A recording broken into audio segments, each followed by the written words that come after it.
Bingo Blitz rules. If your bingo has ads in it, That's not a bingo. if it doesn't have the coolest tournaments, mini games, and the most breathtaking design, Nope, not a bingo. if your bingo moment makes you feel so excited that you just want to burst in joy and scream out loud, bingo! Sorry, so you're playing... Bingo Blitz? Now that's a bingo. Discover a world of excitement with Bingo Blitz, the #1 free bingo game. Download Bingo Blitz and play for free. Now that's a bingo. Hey, it's me, Tyler. Bose open earbuds are stylish. The color, it looks almost like an earring. I feel like it could go with anything. The music I'm making right now feels like a holiday. I want to look like it too. Check out Bose.com for more. With something like 5 million podcasts, finding a really good one can take a ton of time. So let me recommend one. It's called Something You Should Know. I'm the host, Mike Carruthers, and in each episode, we discuss topics that can be really helpful, like how to read people better, the psychology of crowds, or fun things like the story of Legos, or why you probably wouldn't be here if it weren't for horses. Something You Should Know is the name of it, wherever you get your podcasts.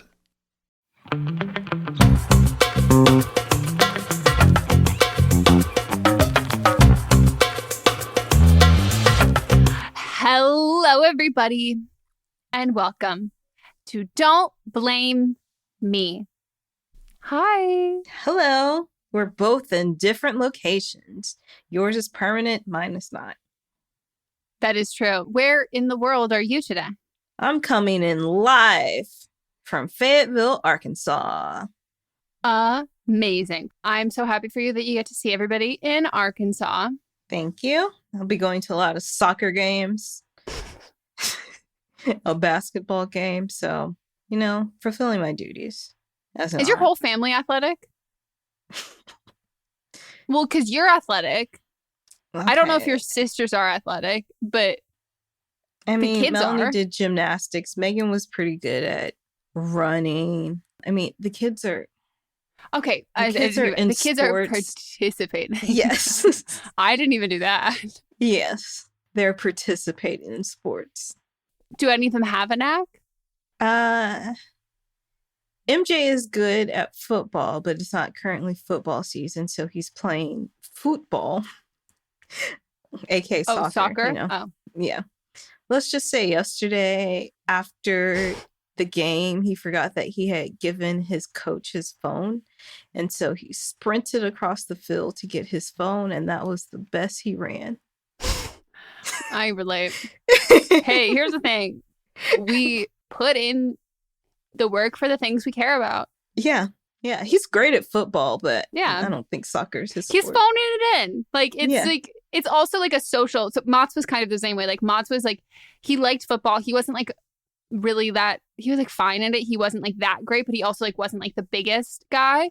Mm-hmm. And he also played baseball and played lacrosse. And then finally, once he like got good enough at lacrosse, he realized he could just like stop playing the other sports that he like didn't like that much. But it was just like social activities because like most of the same team would be like, oh, we do this sport on this season and this sport. And he was like, oh, I'm only doing it because my friends are here. And like, this isn't that fun. Yeah, we'll see how good he continues to be at football because his dad is like 5'7", maybe 5'8". So we'll see how long this goes. Yeah, but hey, he could be the Kate Moss of football. I think Noah will be good at basketball because he can already palm it. He has gigantic hands. And he's like good at dribbling stuff. Caroline plays basketball, but that's what she does. Her team in the last 3 years that she's played, they've never won a game. Audrey's very gangly, so we'll see. She asked to be signed up for volleyball, but then 2 days ago asked Melanie what volleyball was. So she signed up for it, but doesn't know what it is. And I guess she just heard somebody talk about it. So. I'm obsessed with her chaotic energy. Like, I love it. Like, that's really funny. I got encouraged to do volleyball by my PE teacher in high school because he was like, you have like the right body for it. Like you have like, I'm like tall, I have long legs, but I also have like very long arms. And he was like, and you like flinch every time something comes towards you. And the goal with volleyball is to like push the ball away from you. And I think those reflex, like you're not trying to like catch it. And he was That's exactly what I said to Melanie about Audrey. Yeah. So like, no, but I guess that's like literally like his process of like recruiting athletes. He goes, if you're afraid of the ball, like, and you have the body for it, like, I want you to do volleyball because like I can teach you. I can't help you if you're going to try and catch the ball. Like if you're trying to push it away, like that actually helps me here. But then he saw me jump and my attempt at a jump. And he was like, and then he also saw my kneecaps. I was going to say, I'm glad you didn't do it because can you imagine the bruises that you would have on your body? Well, also, like, there is in no world am I diving for a ball. Like, I would just, like, I'm not going to do that. Like, I am a bag of bones tied together by some very thin skin. Like, that's like, and like, you mean to tell me, like, I'm going to throw my fragile body on the ground for a ball? No. I don't have that mentality at all. I would rather like quit on my own terms than like fail at something, which is my downfall. Yeah. That's fine. Anyways, all of that aside. Where are you? Oh my gosh. If you're watching on Patreon, subscribe to Patreon, watch the video versions of the podcast. Thankfully, this is quite blown out because I am in the messiest room in our house that I have literally not unpacked at all. This is my office. I am, I won't lie, being in this room, I've kind of just avoided it because I can live in denial that I've done a lot of unpacking when I just pretend that this room doesn't exist. But also, you've only been there for 10 days? Yes. So you've done enough. I've done more than enough. And I was unpacking yesterday. And I was unpacking the bathroom was like full of my like makeup, hair care, skincare, like all of that stuff. I literally at our old place, I had the cabinet space under two like his and her gender norms, but like, in those sinks. And then I also had an entire closet full of like extra stuff. And so now I needed to like find a place. So I moved all of that. And I am like keeping reminding that like my threshold for like how long I've been standing or walking or standing up and down is so much lower than I think it is. When I tell myself like, oh, like you have to take it easy, like your body is dying, I have to set my expectation. I have to like set that bar even lower than I think I do because yesterday not to worry everybody, but then I was convinced I had a blood clot in my leg because my leg was like swelling and it was like so tight and it just like really like, that kind of like aching kind of like pain. Yeah. And I was like, oh, and I like made Mats rub it. And he was like, pulled my sweatpants up and he was like, your ankle is huge. Like, you must have sprained your ankle. I was like, I don't think I did. Like, I literally just think that this has been from like standing and getting up and walking. But he made the great point that I haven't necessarily let my body fully recover from moving. And like now that threshold of like how long I can stand and like walk and move around and put weight on like my legs and stuff is like much lower. And I was like, oh, you're right. So I've been wearing my compression socks since, and it's doing a lot better. And yeah, I'm very, very, very paranoid about getting a blood clot because I'm in the perfect age range and I'm a woman who is also on birth control. And Justine just had a blood clot, and so did Hailey Bieber. And so now I am like these fellow blonde women who live in Los Angeles. I am now on hyper high alert for them. So you said Justine, but I pictured iCarly in my head. That's what like, she's not blonde. I asked Monty last night. I was like, "Do you know who Justine is?" He goes, "Yeah, Nickelodeon, great show." And I was like, "That's iCarly." And he was like, "Oh," and I was like, "Her name from that stuff, didn't she?" No, it was Apple. Oh, so they both took the inspiration from Apple. But I thought it was funnier to me that like Mott's like worked in industry and also like specifically worked in like the YouTube space at the era of Justine. And so I was like, the fact that you know what iCarly is, but not Justine, but he does know who she is. But I can't wait for you to see the house. No, I want to get back. Yay. Can't wait for you to see it. I guess we should tell everybody about this show. I guess you're here, you're listening, or you're watching. This is Don't Blame Me. We're an advice podcast where we give you wonderful, life-changing, amazing advice. And you might be wondering, how are these two scientists, beautiful women who that does work for me. Okay, so that makes me feel bad about myself. So let me come up with a different one. How do these two internationally renowned contortionists, athletes, spokeswomen for every brand that has ever been, and best friends, close personal friends of both Oprah, Viola Davis, and Z-Way, Kiki Palmer. How do they have time to grace us, mere plebes, with beautiful, wonderful advice? It's because we are the best. Right. They say that you make time for what you want. And so we want to be there for you. So we take time out of our very, very busy schedules and provide you with the best possible advice possible. Yeah. So Call Her Daddy might be, exactly. Call Her Daddy might be getting paid millions and millions of dollars to continue her show. But we are doing this out of the goodness of our own heart. But hey, if you would like to give us millions of dollars, great. We're not going to say no. I was saying, okay. And as we say on this show, what we lack in credentials, we make up for in opinions.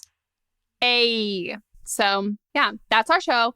If you want to call in for an upcoming episode, you can leave us a voicemail at 310-694-0976. And international listeners, you can send us an audio message at meghanpodcast@gmail.com. Just record your voice, whether that's voice memo or voicemail. Tell us the predicament that's currently happening in your life and what you want us to give you some advice on. And in order to give you the best possible advice, we ask that you give us all of the relevant information. If you want to let us know your pronouns, please do. Don't feel pressured to do so if you don't want to. Let us know your ages, if this is about a relationship, how long have you been together, if it's about a friendship, how old is everybody in the story. It all remains totally anonymous.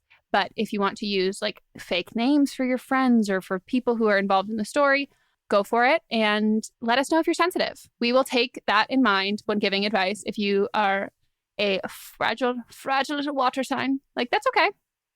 Just let us know. And let us know if you want us to be like, you can be as harsh as possible. We love all of that. But yeah, we are definitely looking for a wide variety of calls. I feel like we've gotten a lot of like pretty similar ones recently. So if you have something that you're like, oh, I don't know if I should call them about it, give it a try. We want to hear. If you're like, oh, I heard this call and I have something similar, please just take our advice from the other call. Because if it's similar, we're not going to replay it. Yeah. And then we can give you advice on a different situation in your life. Think of it as like a twofer. Like somebody already basically asked the exact same question that you have. You swap out a little bit of the information and then you can call us with an additional thing. And then you got two personalized, essentially, advice segments for just one call. For the price of one. Free. Yep. Free 99. Free 99. But if you are like, hey, I have pockets, whether they are deep or shallow, and you would like to spread the wealth by contributing to our Patreon and supporting the show, we do appreciate that. We do video versions of every podcast. You can see our facial reactions, which I think are quite literally priceless. But we also do live streams twice a month. If you go over the Patreon, you can also see how the Arkansas humidity is making my curls pop. So good. Like fantastic. And the skin is glowing. Yeah, the LA heat is really holding me down. I think if you watch on Patreon, you will actually see the stark. I look gray and like my skin is like sallow, my hair dry, and then you look at Melissa glowing hair. Well, there's also a ring light in front of me, so okay. But I'm completely backlit, so like you can really just see the dark circles, and it's just gotta get to that humidity in my life. Yeah. Well, what's new with you? Any housekeeping? Any things you want to update the people on?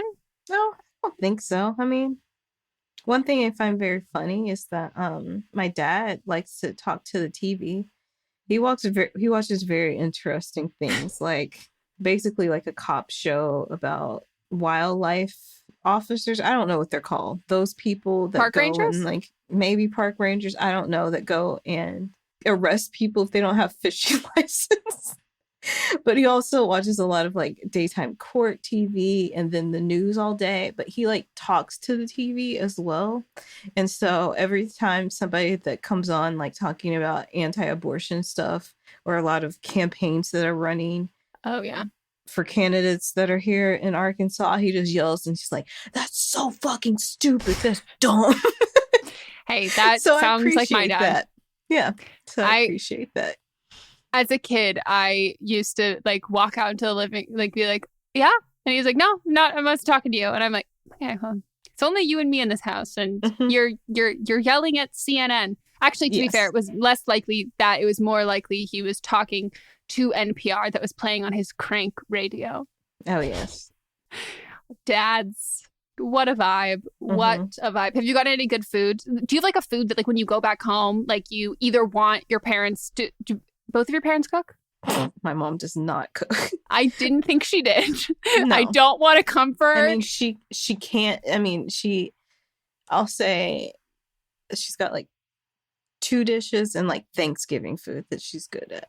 But okay, like, that makes sense. Personality wise, I've never met your parents, but personality wise, from everything I know about them, your dad gives me cooking energy. Your mom buys you the best birthday cake energy. Yes. Like beautiful cakes, like really, really nice, great flavors. That's the vibe I get. Yeah. I'll have her come in when we're done recording. You can say hi. Oh my God, I can't wait. Wait, so is there anything that you like requested to be like food wise, or is there like a restaurant that like when you're home you always want to go to? I always want barbecue. I always want Sonic. But the last couple of weeks my stomach hasn't been doing great. So I haven't really had like a craving for anything specific yet. But I did get barbecue the first day I was here. But the things that I want, I don't think I can eat. Like there's this restaurant called Mermaids that does like really good like seafood pasta that I enjoy, Cajun seafood pasta. I don't think I can eat it. You have to be in the correct stomach space for a seafood pasta. Yeah. It's so creamy, I haven't been right? craving it. No, it's Cajun. So what is that base? I don't know. It's more spicy. But there's still most of the time you would, even in like you'd have some heavy cream or cheese. Yeah, there is a heavy yes, you're correct. When you say creamy, I think like Alfredo. Oh, but yes, you're correct. Do you like Alfredo?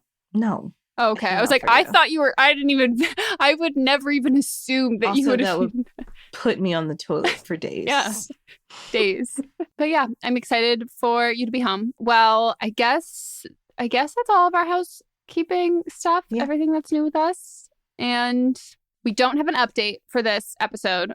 If we have been in contact with you or someone from our team has been in contact with you about scheduling an update, please check your email and like check back. We have a couple people we're waiting on hearing from. And if you haven't emailed in with an update and you do have an update, you've been a call that we've played on a previous episode, send us an email. We would love to hear an update. You know who I want to hear from that we never heard back from?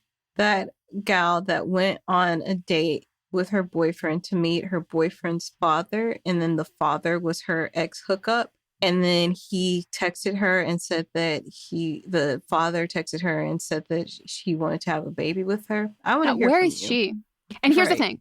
Judgment free. I don't say that. I mean that. I never say judgment free because I'm always judging. But if I say it, I mean it. Like judgment free. If you got with the dad, like if you, whatever you did. She didn't want to be with the dad. That's what I mean. Like if you did something that was out of character, or like you felt like, oh, I did the complete opposite thing, or I like completely changed my tune on this. Truly, this will be the one time I will promise, I ensure, judgment free, except I reserve the right for judgment if incest is involved. That's a call. That's in the future call back to this week's episode of But Am I Wrong? You know what? I missed a good teabagging tea party reference there. Oh, damn. We'll say it here now so then people know. We're not going to tell you what we're talking about, but just know at the appropriate time, Melissa does wish she had included a teabagging tea party reference. It would have been so good. But now it's like a choose your own adventure. Yeah, I'm surprised no one on TikTok or anything brought it up either. It's probably on Twitter. True. But yeah, you can just swipe it. I can't wait for everyone to hear that part. Okay. Shall we get into the calls? We shall. Hello, Meghan and Melissa. So I am 24. I go by they, them pronouns. So my situation, I never thought that this would happen to me, but I have a crush. on a coworker, which I always tell myself, because I actually learned this really good advice from Jocelyn Davis, where she says, I don't shit where I eat. Basically meaning don't date in work or in work environment. But I have a crush on an employee, a coworker who is 40 something. I forgot his age. He goes by he, him pronouns. And every time he talks to me, I kind of have those giggly, bubbly emotions, which is very not like me. I'm literally Daria. And I always like to keep myself professional at work. I always like to keep my work friends just professional and everything.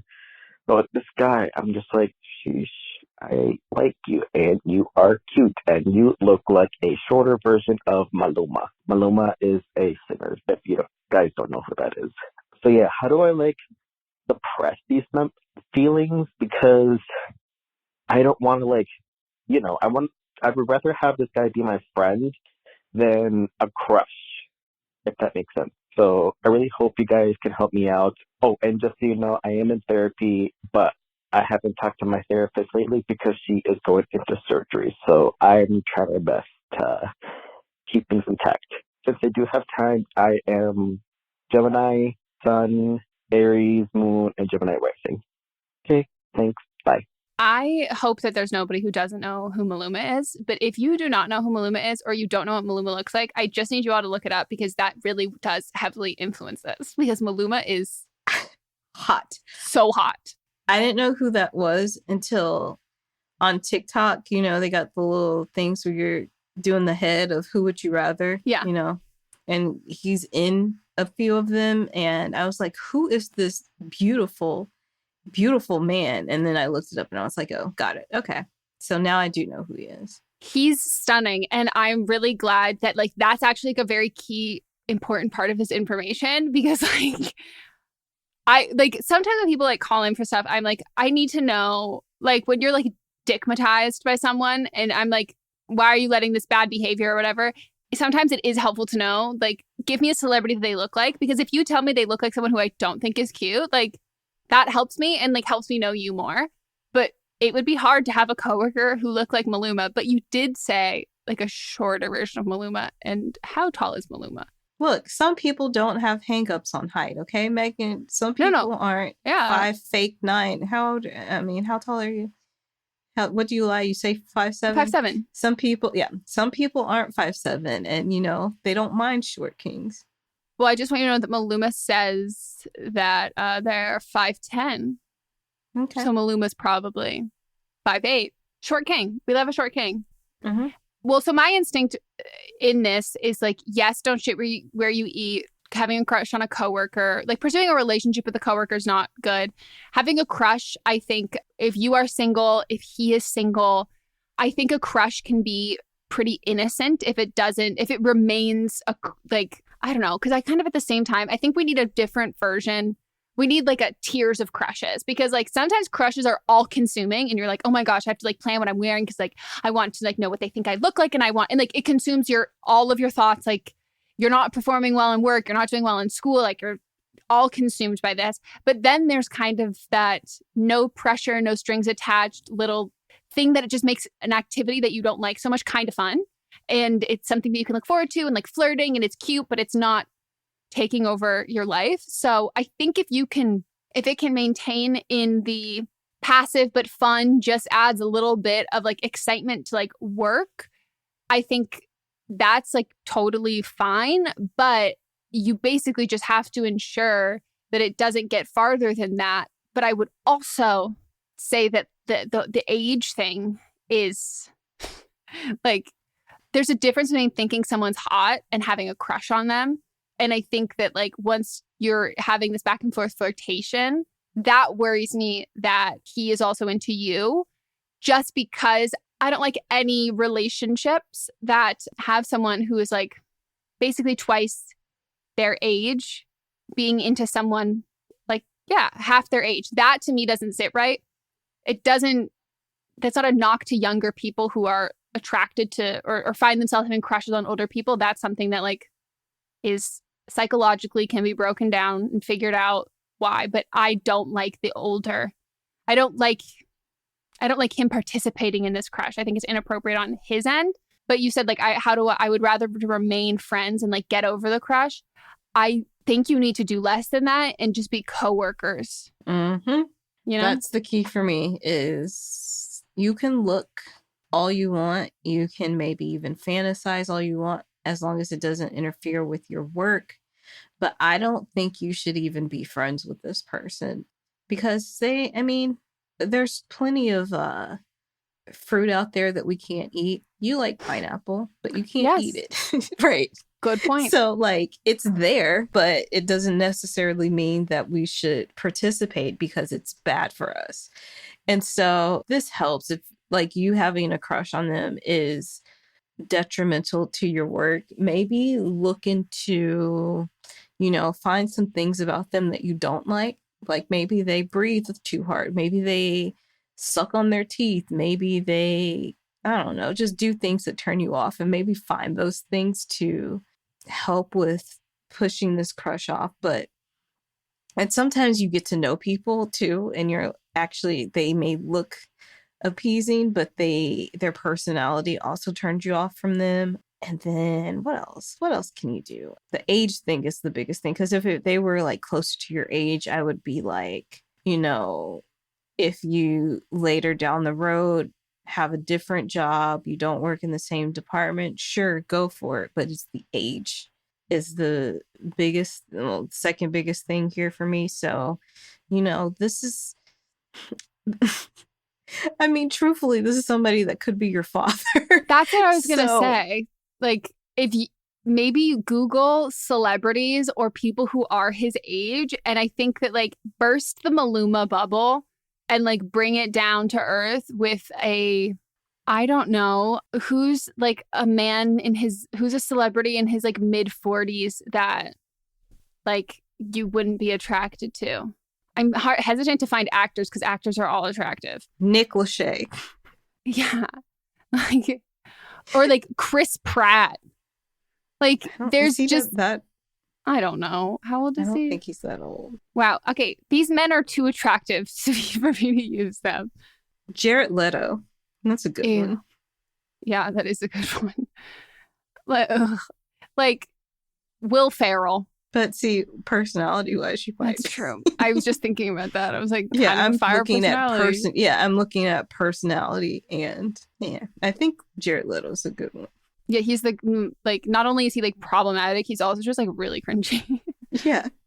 Yeah. So like I just think that and I mean this in the kindest way possible, like my advice to everybody who is into somebody who is like twice their age, don't think about it in like, this isn't meant to be like a knock to your confidence. Like you're all like really, really wonderful people, and like you're all great, and like you deserve so much.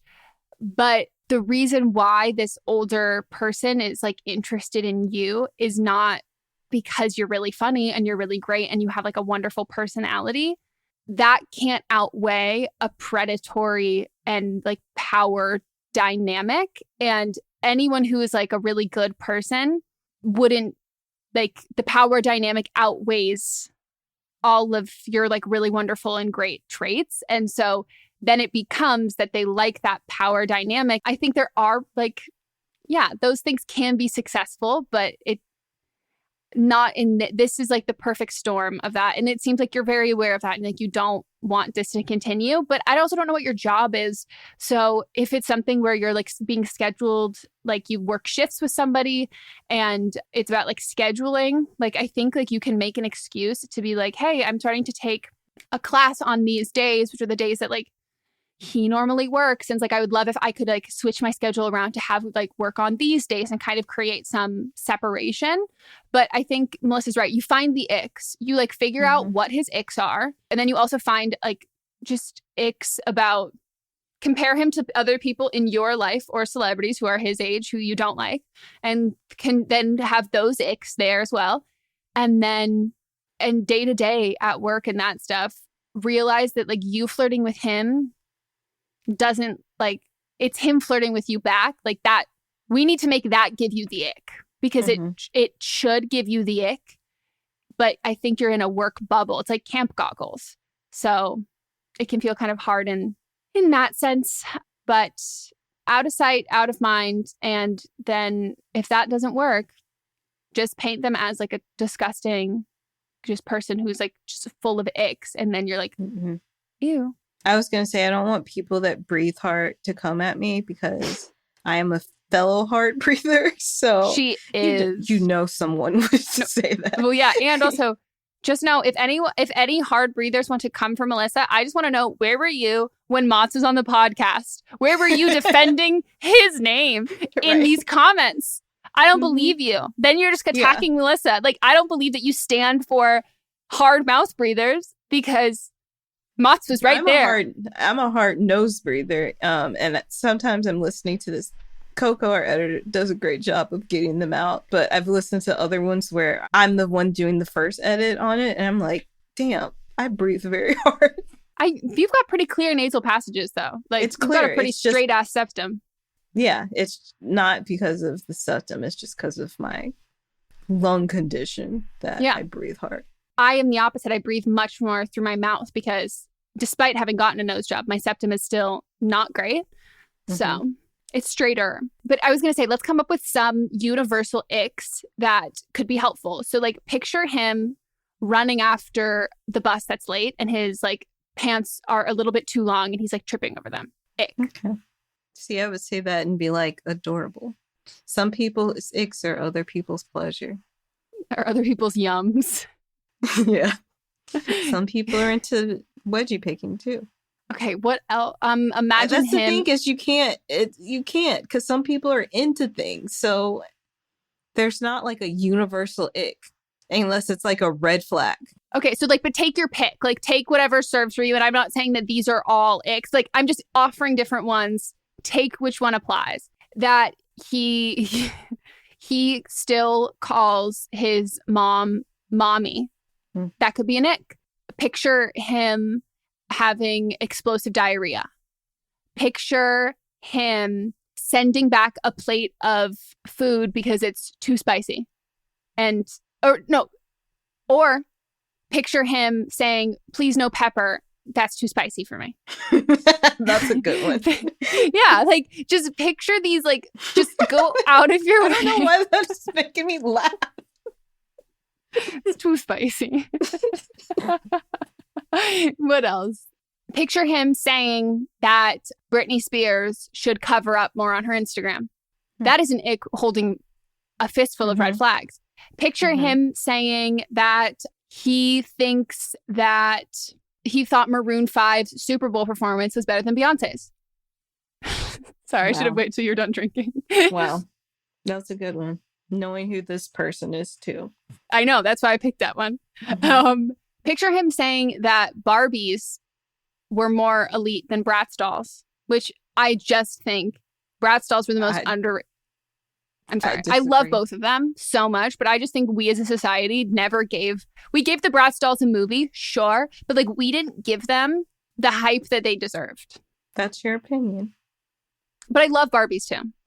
Okay. I just have a soft spot for Bratz because my dad bought me when I was like, I don't know how old I was. I think for me, it's because when Bratz came out, I was older. So it wasn't a toy for me. That makes sense. That makes sense. Yeah. Bratz were cheaper than Barbies. And I wanted, like, everyone had the Barbie dream houses and I like really wanted one. But my dad bought me a Bratz motorcycle.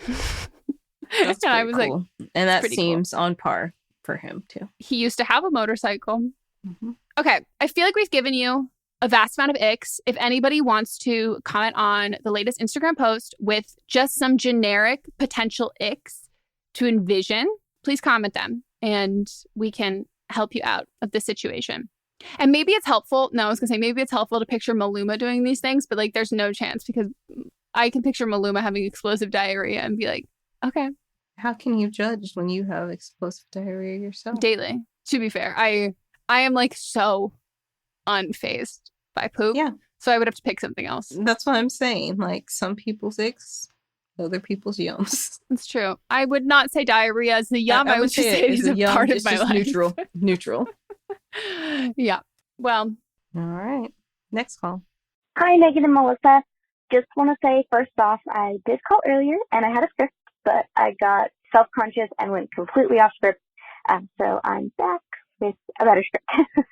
Anyways, I am 21 in a few weeks, and my pronouns are she, her.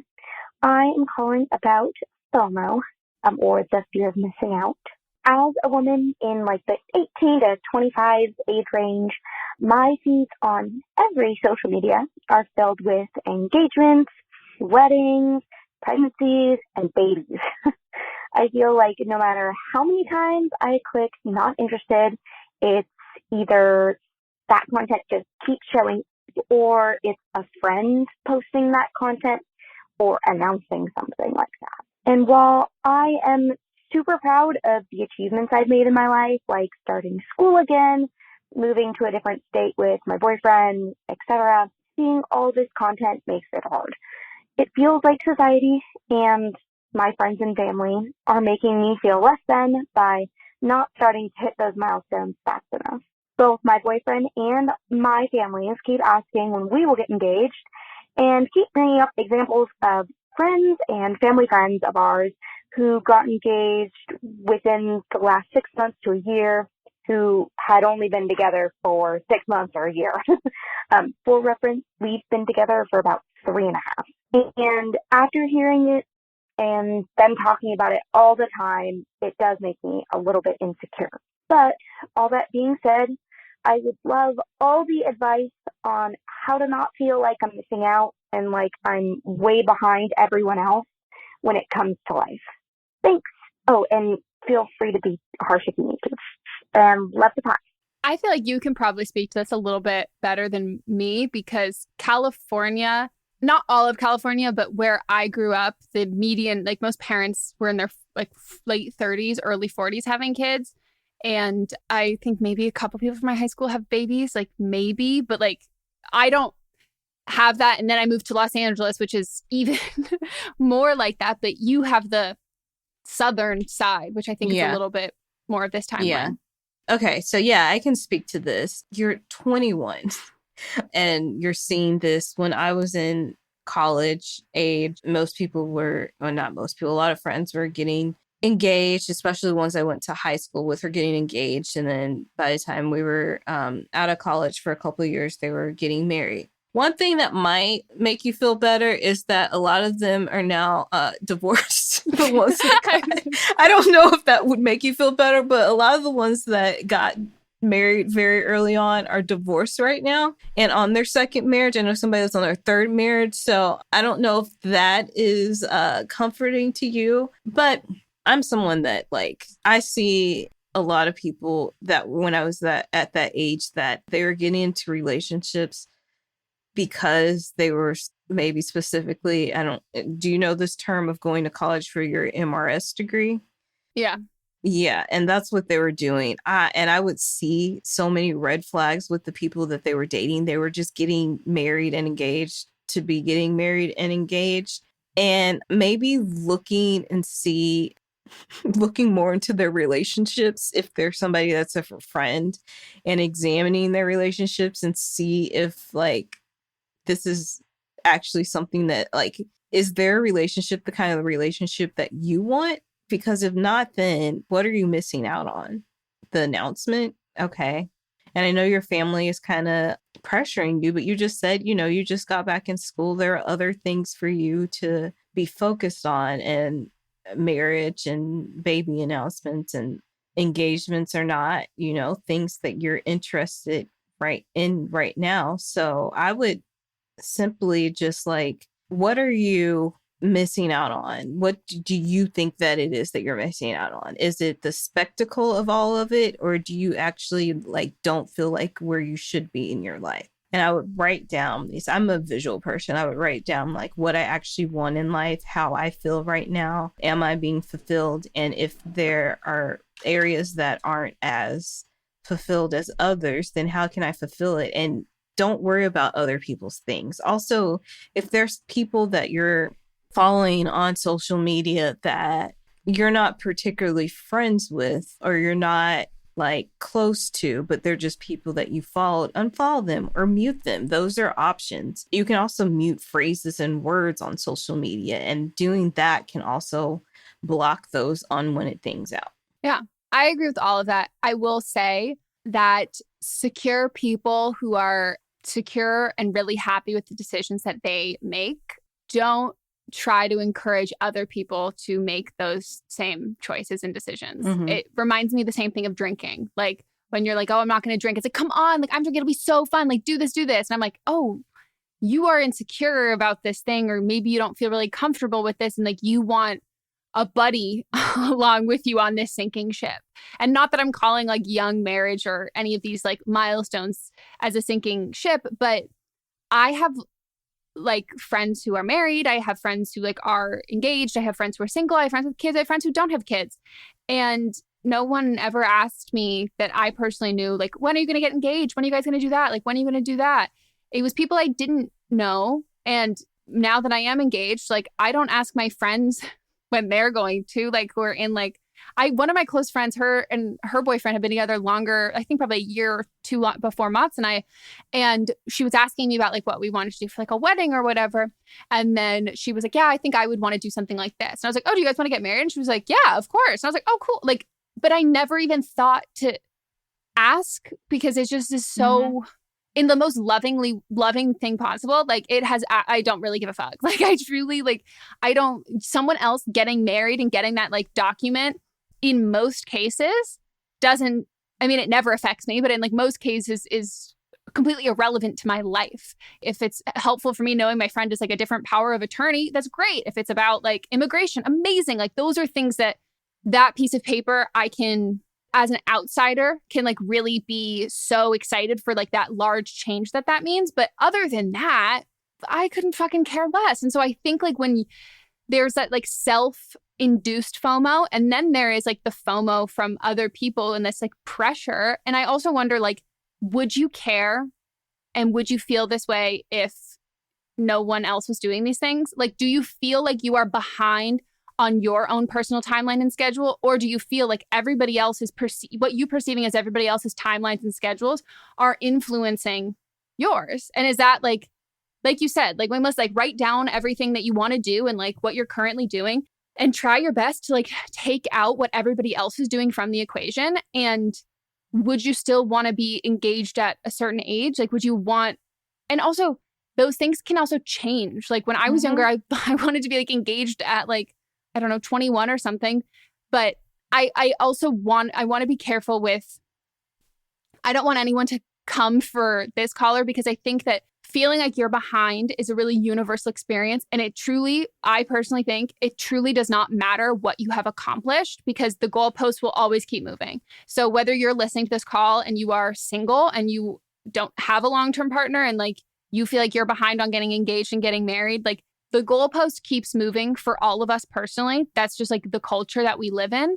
And so I think it's really okay to change our timelines from like what we thought we wanted or like what we thought would happen, and also reflect on like, why did we think that? Like when I like looked back to like thinking I was going to be engaged at like a certain age, I'm like, okay, let's like really break this down. I thought I was going to be engaged. I wanted to be engaged by the end of college, but also, there's a flaw in your argument, Megan, because you didn't want to go to college. You didn't want to finish college anyway, but it's because I watched Greek and I loved like that they were doing that. And so like, that's what I wanted to do. And like, it wasn't like these things were put there because they were really well thought out in my head or very intentional or had some sort of meaning. They kind of became these like this arbitrary timeline that I created for myself when I didn't have the knowledge and information and life experience to create said timeline. Like it just doesn't make sense. And so I also think that, like Melissa said, mute people, but I would go out of your way to follow people that you don't necessarily know in real life, but like whether that's like influencers, like celebrities, like people, like just content creators who are not married and are not engaged and like don't have kids. And you could even go out of your way to follow those people who are like child-free by choice ones, like just anything that will in turn like not only diversify your feed from like what you see, but that it gives you more content that's the polar opposite of what you're currently getting to engage with. And then the algorithm will bring you more of that kind of stuff. And the day-to-day pressures of like people asking you that stuff, I just think like, you just say like, we're going to be doing it on our own timeline. Like there's no rush. And I think it's harder to deal with that when it's coming from like family and you're in like a newer, she said she's in a new city, right? Or just school.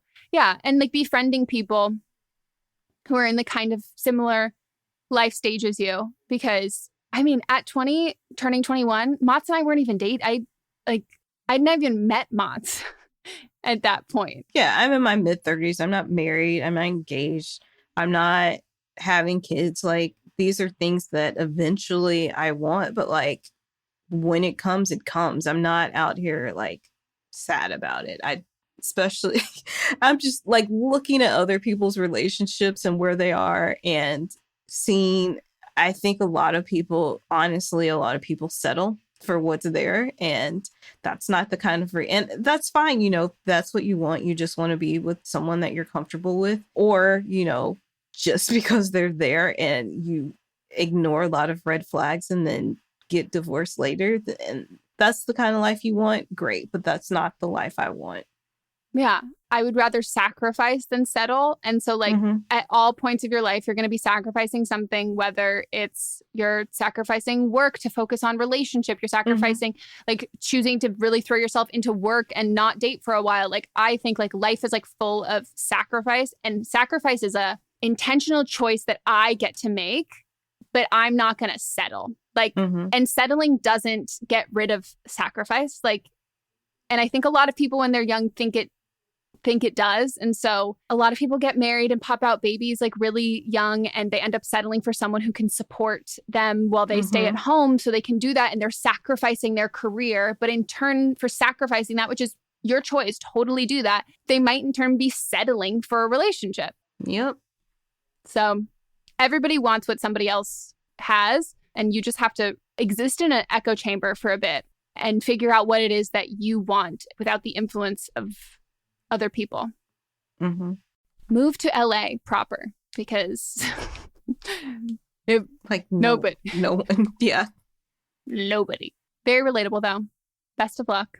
Let's take a break. Okay, we will be back.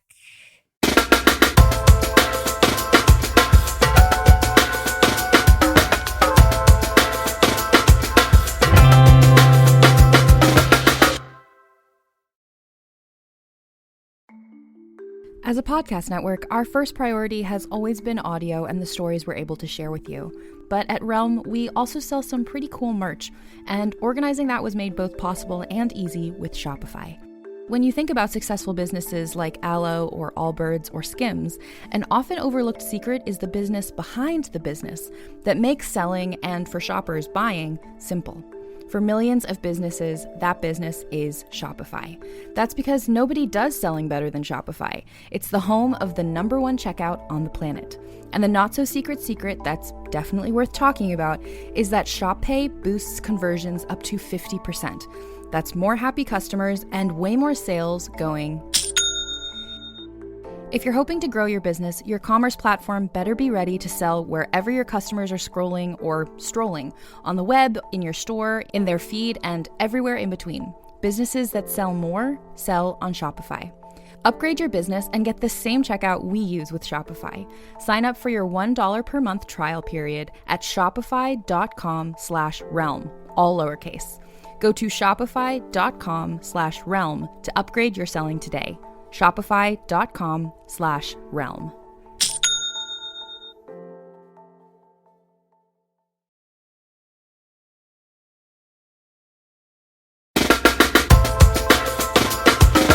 And we're back. Let's roll the tapes. Hi, Melissa and Megan. I'm calling to ask for advice on my relationship with my boyfriend's mom. I'm 22 years old, pronouns she, her, and have been dating a 24-year-old man, pronouns he, him, for about 6 months now. His mom, who I will call Laura, is in her mid-60s and uses she, her pronouns. Last week, we flew to spend a week with Laura, who I had never met, in my boyfriend's hometown. I want to say before I get too far into this call that I like Laura, and I know she likes me, as she told my boyfriend so multiple times throughout the week that we spent with her. I'm looking for advice because Laura said multiple things over the course of the week that I was offended by. Usually I don't tend to give people the benefit of the doubt, but I truly don't believe Laura was trying to hurt my feelings because she privately told my boyfriend how much she likes me. Laura could not get over the fact that I have a tattoo and piercings. She brought it up multiple times and mentioned it to my boyfriend that she was glad he didn't have any. Laura even brought up my tattoo to my boyfriend's aunt while I was in the room and spoke as if I wasn't there. The next thing that happened was that she was constantly asking questions about my religion. I was raised Catholic and still consider myself to be Catholic, but I don't attend Mass often. We were discussing Roe v. Wade, and Laura, who is vocally pro-choice, told me I must be a Catholic out of convenience because I am pro-choice. I felt like it was really insulting to comment about the way I choose to practice Catholicism, a denomination she admitted to knowing very little about. Before I talk about the last thing, I want to give a trigger warning for talking about weight and quote-unquote health. At the dinner table, Laura told me she was concerned about my boyfriend's weight and his health. She said she believes he cares more about his mental health than his physical health. I'm not sure why this was such a horrible thing to her, but I digress. I am a bigger person and so is my boyfriend, but both of us are in peak health. I know that health is not determined by size, but Laura kept going on and on about how worried she was for him and how she wanted me to look out for my boyfriend's health. This bothers me immensely for two reasons. One, she was openly criticizing my boyfriend in front of both of us. And two, when Laura was saying she wasn't okay with my boyfriend's weight, she was implying that she was not okay with fatness, a category I also fell into. My boyfriend didn't push back against this comment, but he wasn't happy about it, and we've had multiple discussions about it. When my boyfriend has pushed back against her comments, Laura has gotten genuinely upset with herself. Having seen that, I truly believe she is ignorant to how hurtful she is being. Another factor I think is at play is that Laura is older. She abides by traditional Southern values that my parents, who are about 10 years younger than Laura, don't follow. I went into this weekend expecting some type of tiff between us, but I realized I don't know how to react or respond in this situation. I love my boyfriend, and family is important to both of us. I would like help learning how to ignore Laura's comments. Thank you so much, and have a great day. I don't think the solution is learning how to ignore Laura. I think if Laura is as ignorant and clueless as you both are making her out to be, it's calling her out on it and watching her change her behavior. Yeah. Sometimes people like this, like, you call them out and their behavior probably won't change, and you either have to accept it and just know that this is who it is, who they are. You'll keep calling, especially when they're at this big age, you'll call them out when they say something offensive, and then you either have to internalize it or you just move past it, depending on what kind of relationship you want with them. So I don't think there's going to be any changing her. Somebody that's set in their ways like this, I don't think there's any changing. I don't know, because I mean, my inclining is yes, that if some of these things that, like, I don't know, I think that, like, people do, like, you know, older people, it was a different generation. They say crazy stuff all the time. And, like, I know people in their 60s who are horrible people and, like, say horrible things. And I know people in their 60s who are, like, wonderful people and say, like, wonderful, great things. And that is not determined by their age. It's like, it's mostly who you are. But, like, if you are all saying that, like, she feels, like, genuinely so bad. I'm not saying it's because of her age that she's the way she is. I'm saying that she's set in her ways that she may not change. But if she says that when they pointed out, she feels, like, horrible and, like, is like, oh, I so didn't like, when it's like, hold on. The times my boyfriend has pushed back against her comments, Laura has gotten genuinely upset at herself, and having seen that, I truly believe she's just ignorant about this stuff. So, like, I don't know. I think, like, I agree, though, in the sense that, like, I don't think that you can, in any situation, force someone to, like, improve or to teach them and, like, have it be an educational moment. Like, that's Laura's choice. Like, she has that choice. But I think, like, I personally, if it was me, and this stuff happens, like, I've been in situations where people have said something that in the moment, you pick and choose of, like, is this something that I am comfortable kind of, like, letting slide, and, like, not because, like, it aligns with me, like, ethically or morally, but because, like, this comment did damage to me, but it will do more damage to me to fight for this. Because, like, sometimes, like, I think about that a lot when, like, people say, like, ableist stuff sometimes, where I'm just like, I can read between the lines when I'm hearing you, like, don't, like, care or value other people's lives. I don't need to push you on that, because I don't need to hear you say that in another form. Like, it just hurts too much. Like, I don't want more of that. But then there are other things where if it's, like, a quick thing that I feel like, oh, hey, like, you know, but I think there's, like, a way to kind of, like, go about and do that. But like, if she's going to be like so brazen to like talk on your tattoos or your piercings to the ant while you're in the room, just like, I would just be like, Laura, you're not telling or if it's her aunt or her sister, like, Laura, you didn't tell your sister that you asked me next week, we can go get your nipples pierced. Like, come on. Like, I don't think she's playing with fire. I think if she wants to play like the ignorance card, I think for me, that what I would dish back is kind of like sarcasm, humor, and like funniness in there. Because if you truly think that, I don't know, when someone is being intentionally ignorant, I kind of tend to like pointing it out, pretending that they're joking and I'm joking along, because then the alternative is like, oh, are you going to double down on what you said? Or are you also agreeing that like, oh, we're all just having fun here? Like, then I'm having fun too. But I think when it comes to like the weight and health one, that one's really, really hard, because that, I will say, is like not just even like a generational thing. Like, that's just a lot of people's belief system and like narrative around like fatness. And I think that I obviously am like, I'm a thin person, so I can't like speak from the community aspect of that. But I would say in those instances, I think that like you and your boyfriend just need a game plan, because it is his mom. So the same way that I said, I don't want to like argue with people about ableism to like tell them that they should care about like my life. When it is coming from his mom, that fat phobia might be like especially hurtful to him. But that's for you and him to kind of have a conversation to talk about, where you might feel more comfortable pushing back against those comments. He might not. And so I think you both just need to be on the same page when it's things that apply to both of you, because I think that you have every right to push back on things that are just about you.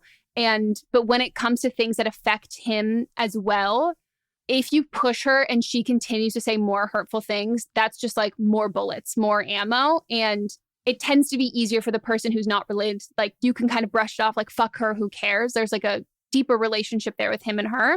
But yeah, I think that the best way to go about these things always is like just course correction.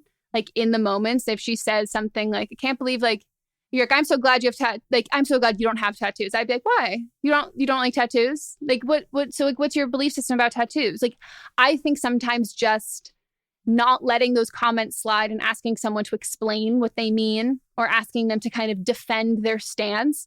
You have to just make the conscious choice in what topics are you comfortable with that. And like, if that's not something you're not comfortable hearing her, if like religion is like a soft spot for you, that you don't feel comfortable kind of defending your own religion, especially when it comes to like being pro-choice, then draw the line there. Like, ignore those comments. But I don't think that the answer is that you have to ignore absolutely everything, because these things seem to like be affecting you. And in that moment, even if you can't change her mind, sometimes just standing up for yourself doesn't have to be combative, but just in like an asking what she means, or being like, oh, I don't agree with that. That can sometimes satiate it enough. It doesn't always have to be like a huge fight or you completely ignore it. Like, I think there's like a middle ground. Yeah, I'll add in with the religious aspect.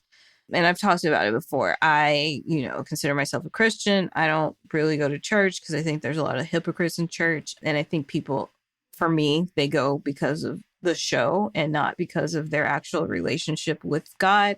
And so maybe you say you consider yourself Catholic, but you don't go to mass because, you don't want to go to mass, but you still have those beliefs. So maybe just say that, my relationship with God or whatever is my relationship with God. It's not about other people. Also, if you want to be historically correct, most Christian organizations were pro-choice until recently, when the evangelicals came along and decided that they want to control bodies. So that's not even, and because this woman, his mom, doesn't even know that much about Catholicism as it is, I think knowing who you are and what you stand for and why you stand for those things is important when you're combating people that have different beliefs or have a certain view on what you believe, even if it's not their own, it's not how you personally believe. So like, having reasons for why you believe what you believe also is a way to share a part of you and educate her as well. Just knowing who you are helps with that too. No, I agree with that. Like, I think all of these conversations with her, I don't think if you let them die at these just comments of hers, you are like missing out on these conversations. Because like the same way that you can ask her to further explain, she can ask you those same questions, and like you can both learn more about each other. But yeah, also, can we just say that you went to spend a week with her and you've been dating for 6 months? That's pretty big. That is really, like, that's a lot. And that all things considering, like, I don't want to say that this might be intentional, but this also could be her trying to kind of assert her power and dominance because she, like, you know what I mean? Like, it's pretty early on into a relationship where he's inviting you to come spend time with her, and it shows that you're a very important part of his life, and you've only been there for 6 months. So she might be also, her personality might be on like level 11 at this point, like just for show. Yeah. Or one of those people that likes to question everything regardless.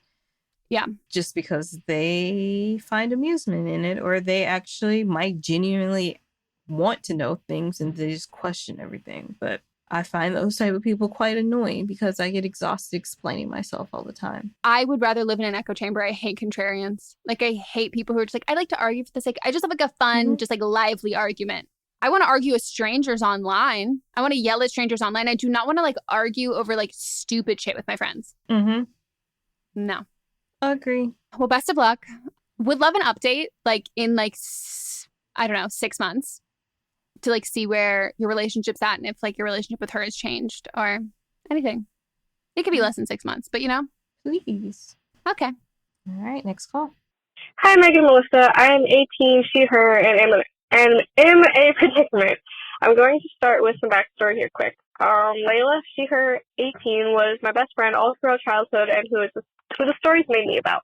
She had a boyfriend for 5 months, and we can call him Max, he, him, 19, and they had broken up 2 years before this current situation. 2 years ago, in February, my boyfriend of 3 years at the time had passed away. During this time, Layla and Max were in the middle of a breakup and broke up in May. Max was still in our friend group, and I ended up being able to coexist peacefully in this group. He had reached out to me a year after the breakup, and we had already trauma bonded in a way when my boyfriend had passed away. Since everything has happened, I have separated myself from that friend group and Layla because they are all very toxic. Me and Max reconnected during last year and hung out once for lunch. It was nothing sexual and was just friendly. Layla had found out at the time, and we got in a fight. She called me a few days after it happened, screaming at me that I had no morals or boundaries, and she couldn't believe I slept with her ex-boyfriend. I explained to her that we didn't, but she still went on. She told me how she always knew I liked him, even when I was dating my boyfriend who had passed, and while I was going through all of that, and that she was always right and knew I was a horrible friend. After she said all this, I told her that nothing like this happened and I would never do such a thing, but if she wanted to believe it, then so be it. We weren't friends anymore, and I honestly do not want to go through unnecessary drama. It has been a year, and I now have began dating this wonderful guy. A month ago, Layla reached out to my now boyfriend, and we'll call him Jack, 18, he, him, saying how horrible a person I am, etc. When Jack showed me these texts, I explained to him the situation, and he didn't respond to Layla. She has now reached out to me a few times, saying her and Max are apparently back together, asking to be friends, and trying to invite herself to my family gathering. I talked to her politely about how I do not want to be her friend, and I haven't been for so long. Jack ended up blocking her because she would repeatedly text him horrible things about me. She recently blocked my number and Snapchat because I declined an invite to her grandma's birthday party, but now will text me on Messenger or Instagram every once in a while trying to hang out. I rarely answer her, but she continues to try to text Jack on her friends' phones, etc. when he blocks her on other social medias. I have never been more confused, and I just need advice on how to handle this. I'm worried it may start affecting my relationship, and I would just like this toxicity to be done. I am not sensitive to advice, so whatever you need to say, please say. Thank you. The fuck? What is wrong with this girl? Does Layla not have like college apps to do? Like, what? I mean, I don't think this would affect your relationship at all. Like, I don't. Contained herein are the heresies of Radolf Buntwine, erstwhile monk turned traveling medical investigator. Join me as I study the secrets of the divine plagues and uncover the blasphemous truth that ours is not a loving God, and we are not its favored children. The Heresies of Red Ulf Buntwine, wherever podcasts are available. I don't think so. Like, this is super weird. Sadly, when it comes to like friend drama or toxicity, like it doesn't take two to tango. Like you don't need two active participants in it. Like it can literally just be one person just like starting shit and fueling shit and nobody else engaging. And it doesn't mean that that shit's going to go away. So I think that like, I think you're both kind of doing the best thing. And like, I think if you just block her on everything, both you and him everywhere, like you've made your point clear, you don't want to be friends anymore. And eventually she will either like drive herself crazy with like keeping to do this like so much that like she will eventually get tired of it, or the lack of response will make her move on from it. Like she's not being consistent at all. And I think even if she was consistent or she was sincere and like wanting to be friends, I think it's very valid that you don't want to be. But blocking works. Like, but didn't you say that she's been reaching out on other people's accounts or stuff like that? Eventually or making new accounts or whatever. Eventually she's going to run out of people. Yeah. But why does she have so much energy? Someone get this girl into kickboxing. Like someone get her into mathletes. Like someone take her to a psychiatrist and see if she has ADHD. Maybe she's just like trying to like, this was like, I mean, I wasn't like this in high school, but like how did I have the time to do anything? And I'm like, oh, I was unmedicated and I wasn't doing the things I needed to do. So yeah, this is a lot, but I think you're right though, that like eventually she will run out of people. And like, I think you literally block her on social media, but then you also block in conversations with other friends where you're like, hey, I'm cutting her out of my life. I've been trying to do that. Like if you talk to her or she like asks about me or anything, like I don't want to hear about it. So like, please don't talk to me about her. And you just cut off all sources that could get to you, that she could get to you through other people. Not you don't cut out those other people, but you tell those other people what your boundaries are. And I think in turn, she'll probably end up pushing all of those other people, like your mutual friends, away as well. I guess this isn't advice for you at all. This is just me questioning. Did Max like actually cheat on her at some point and now she's just angry about it and taking it out on you because you were her friend? Oh, why did she think that? Did he say that? Oh, that's a good point. See, yeah, then there's the nosy, because we're not in it, but the nosy side of me is I'm like, I kind of want to hear what happened. I kind of want to know, like, what is the reason? Like, I feel like there's always a why for something. Like, you don't just come to this conclusion on your own. Where did it come from? Like, what was this catalyst? It doesn't seem like you want to know. I want to know. And I don't think that, like, if I was in a situation, I want to know why this person, but I'm quick to block someone. Sometimes, you know what? I don't block as a petty move. It's a power move. And I just let them send messages and just let themselves spiral.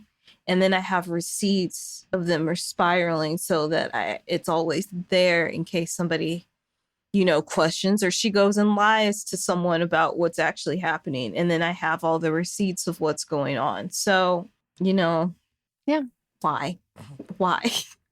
I think the only way that this could ruin your relationship is if this drama, not her, but if this drama becomes like the third in your relationship. And that would be that it's coming from you, not coming from her messages that she's sending. Like, I'm sorry, if he breaks up with you because like your ex-friend who's like spread these nasty rumors about you is like harassing him and he would then dump you, like that just like means he's a piece of shit. Like that has nothing to do with you. But the only way I could see this affecting your relationship negatively is if this is an all-consuming thing for you, that like when you're two hanging out, just you together, like this is all you talk about, this is all you think about. And that's when I think like if you can fully disengage from like every aspect of contact with her and adjacent to her in every kind of aspect. So you're not thinking about it. You're not trying to fix this problem. Like, she is a problem and she will exist in her corner being a problem, and it's not your problem. And yeah, because I don't think that any good guy would like break up with you because like you have a shitty ex-friend who's like obsessed with you. Yeah. Truly obsessed with you. She'll get tired eventually. I hope. Then she'll take a break and then pop up 3 years later and send you a creepy voice note. Sounds kind of familiar. I don't know. Deja vu or something. I don't know. Just spitballing. Yeah. Wishing you the best of luck. I really hope that Layla goes to college so far away. So far away. Now it's time for Don't Blame Them, which is where a listener calls in and gives their own advice pertaining to a call we had on a previous episode. So maybe they have personal experience, or they just have some insight that we didn't touch on the call, or just they want to share their own thoughts on it. Here we go. Hi, Meghan and Melisa and all the other callers. I'm calling for Don't Blame Them on the most recent episode about the caller who was talking about the spark in a relationship. So I recently got out of a 4-year relationship, 4.5-year relationship with my ex, and it was a very toxic relationship. We had a lot of issues and a lot of trauma bonding mostly. And as I was getting back out there, I was really going on the dating apps and stuff.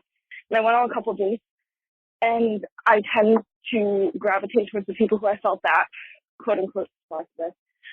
Talking to my therapist, she rebranded it as intensity, and that intensity comes when you're feeling comfortability, because I was so out of my comfort zone that I felt like I wanted to gravitate more towards things that were comfortable to me. And things that were comfortable to me were men who didn't have their shit together and who I could fix. And I would feel that intensity and that spark with them because I wanted to be back to that comfortable place. Now, thinking to my current relationship, I did not, similar to Moss and Megan, well, first off, I'm a Leo and he's a Capricorn, but I had no desire to meet this guy because he was just so emotionally stable. That was the first thing. I was like, he's boring. Like, I have no feelings towards him because, like, he just seems so boring and so mentally healthy.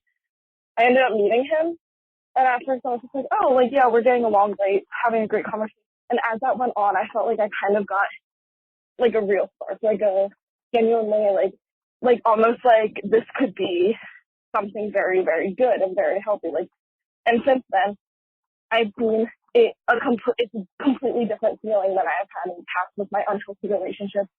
Now it's like I feel almost like it's a completely different feeling, like a possibility for something bigger and something not as much like an end-all be-all type of thing, but like almost like a comforting feeling in a way where it's like a calm, not like a, oh my God, like this guy could be it. Oh my God, I'm freaking out. Like almost just like a calm, like, you know what will be, and a contentment. So yeah, good luck to you, and just keep that in mind. Love you guys. Bye. Good. It was wonderful. You're definitely on a hike. We originally thought Stairmaster, but yeah, the outdoor noises. I kind of think taking groceries in and out the house. That was like literally my first instinct was like something with groceries, but then I could just, maybe you have stairs, maybe that's what it is. Like I could just hear in the movie world, we call it efforts, and that's not a knock. I know it sounds like it is, and I've always thought that it sounds insulting, but like in ADR, when you're doing something, like you're like shutting a door or anything, just little noises you make, like those are called efforts, and I could hear your efforts, and those to me sound like stair efforts. I thought maybe she was climbing the Culver City stairs. Oh gosh. Did I tell you about the time I went to the Culver City stairs the last time I went? No, I don't know. Shortly before the pandemic, me and Jean-Claude went, and he is very much taller than me. You don't say. Yeah, big mistake. And for y'all that don't know, this Culver City stairs are these very steep stairs that you climb up for exercise, I guess. I don't even know what's at the top because after I did 2 of the separate, what would you call that? Flights, 2 separate flights, I stopped. Like, my heart was racing so much. I could not breathe. And I saw this little kid, just like maybe 8, just like sprinting up. I was like, this is how I know I have a lung condition. Like, I already know, but like, I couldn't breathe. And I just had to stop. It So I also, stayed there. when I say they're steep, I just want to paint the picture that like the stair above the one you would currently be on is probably at the height of your hip. Yeah. Like, that's how, like, unless you have long legs, like, you're climbing. Like, you're literally climbing. Like, you would wreck your legs like so quickly. Yeah. By the time I caught my breath, he had already gone all the way up to the top and come back down. And then I was ready to walk with him. Couldn't be me. The last time I went to the Culver City stairs, I think it was when I went to the Culver City stairs, or where maybe I was somewhere else. Yeah, but it was when I popped what I thought was a zit in my arm. Turns out it was a cyst. Then it got into my blood, and then I had to take all the antibiotics so I wouldn't get sepsis. And then I took the too strong of monostatin, so then I had an allergic reaction, and my vagina looked like a puffer fish. And I remember it was like a hike, and I was like, I'm unhappy. Yeah. And my vagina looks like Hitch. It looked like literally Hitch. Anyways, well, we hope you all enjoyed this episode. If you liked it, we would love if you left a review. Makes us very happy. Should we read a recent one? Sure. 10 out of 10 recommend, 5 stars. And this is from Clip 12. This week's episode was so good. Longtime listener here and recommend this podcast to all my clients in my chair as a hairstylist. That's the best person to spread information is a hairstylist because they talk to people all day long, basically like a shoulder to lean on. And advice really means something coming from a hairstylist. Oh, my hairstylist, Shaylee, she's my longest relationship. Like, she was the first person I ever told that, like, I thought I had a crush on Mott's. And she, like, I was, like, talking on him. And then I was like, I think I have a crush on him. She goes, babe, like, I know. Like, we've got a crush. Like, we've got a crush on him. Like, he's so... And, like, that's just, like, how it goes. And it's so funny because she always gives me podcast recommendations. Like, she is, like, loves podcasts, is always giving great recs. And so I think hairstylists, I don't know, maybe it's just in my small pool, but every hairstylist I know loves podcasts and also, like... The trope of hairstylist gives great advice there to hear through everything. And so I'm like, wow, this is the greatest compliment. Like, when hairstylists and therapists, I'm like, wow, we've made it. Mm-hmm. Where's our Spotify deal? Where's the check? It's coming. I'm waiting. Well, that is it. We hope you all enjoyed. Well, like I said earlier in the episode, head on over to our Instagram. Make sure you follow our Instagram, but comment on the latest Instagram. Some icks that men do, specifically men. Icky men. Well, don't comment icky men because, like, I just don't need 10,000 Army Hammer comments. But just, like, comment icks that men can do. Yeah. And that's it. Thank you. We'll see you next time. Goodbye. Goodbye.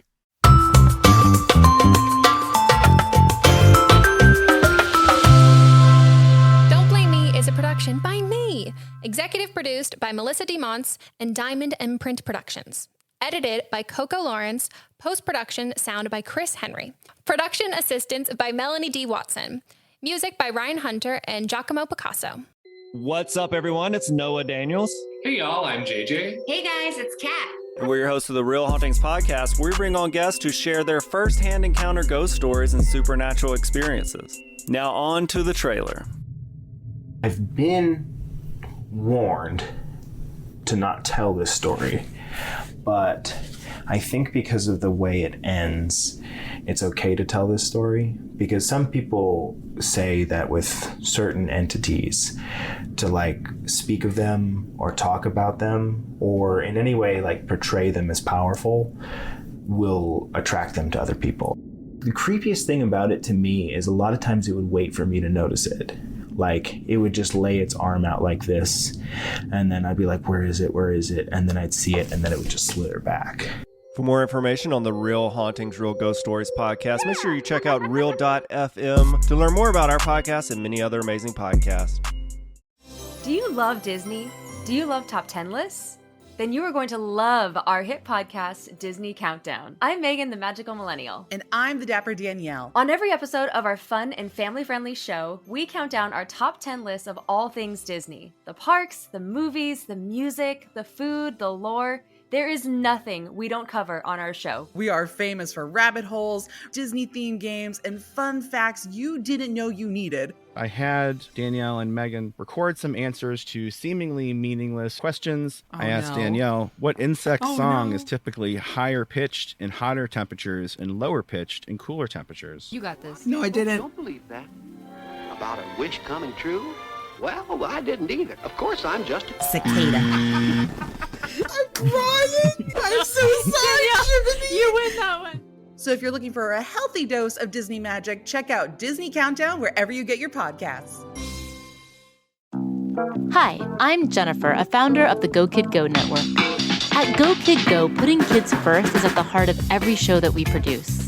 That's why we're so excited to introduce a brand new show to our network called The Search for the Silver Lining, a fantasy adventure series about a spirited young girl named Isla who time travels to the mythical land of Camelot. Look for The Search for the Silver Lining on Spotify, Apple, or wherever you get your podcasts. Merry Christmas, everybody. My name is Eric Peterson. I'm here with my good buddy, Danny Jordan. And we are the co-hosts of the Christmas. Let me try that again.